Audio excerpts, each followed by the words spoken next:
Olá meninos, boa noite. Passando aqui para fornecer um material de estudo aqui para vocês de uma forma mais simples, né? E aí vocês amanhã farão um simulado sobre os solos.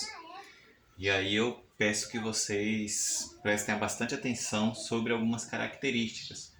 Por exemplo, aqui nós temos essa imagem que mostra a profundidade dos solos. Né? Então aqui nós temos a profundidade dos solos. Então nós temos a zona tropical, vamos imaginar que nós estamos dentro do globo.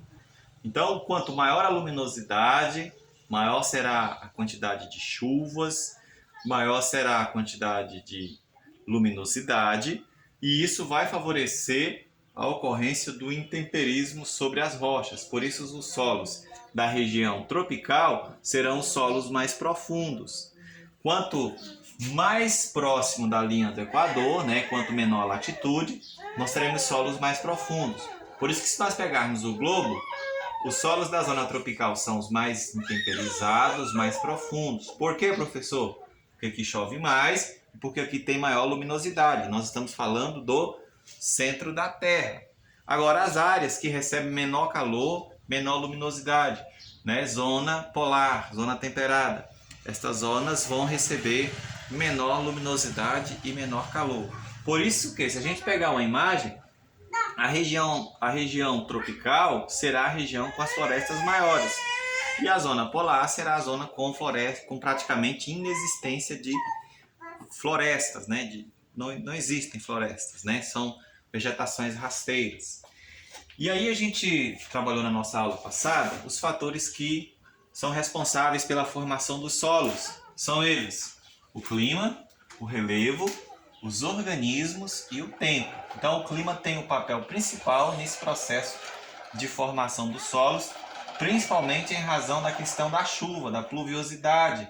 O relevo também, porque é através do relevo que nós vamos saber a quantidade de água que vai ser escoada, a quantidade de água que vai acabar infiltrando sobre o interior do solo. Já os organismos, que são formigas, minhocas, elas vão ter um papel na aeração dos solos. E como vocês viram na apostila, o tempo geológico, porque os solos se formam ao longo de milhares de anos. Deixa eu só consertar aqui rapidinho a câmera.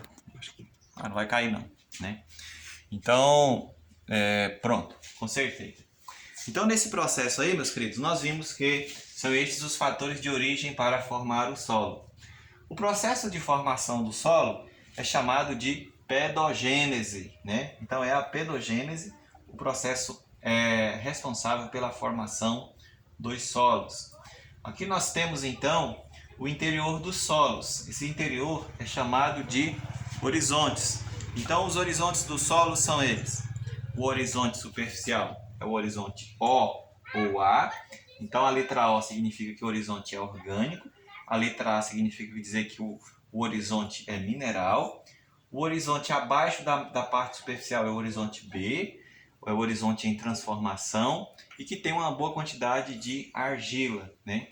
O horizonte C, né, que eu vou colocar aqui para vocês, é aquele horizonte onde a rocha está semi-alterada, né? É parecido com cascalho, né? Então tem um pedaço de rocha misturado com solo e a rocha está meio desagregada. Já o horizonte R é a rocha matriz, ou também chamada de rocha-mãe. No Brasil nós temos dois tipos de solos que são os principais, né?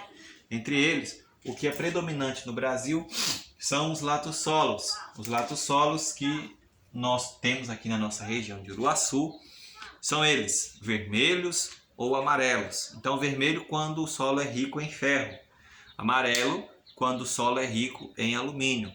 Por ele ser rico em ferro ou em alumínio em grande quantidade, nós dizemos que esse solo é ácido, porque esse mineral, o ferro ou o alumínio, vai ser acima da quantidade tolerada, ou seja, nós vamos ter nesse processo os nutrientes que vão formar as plantas, nós vamos ter uma grande quantidade de ferro ou alumínio e os outros vão ser mais poucos. Por isso que nós vamos dizer que esses solos, latossolos, são ácidos. Por que eles são ácidos, professor?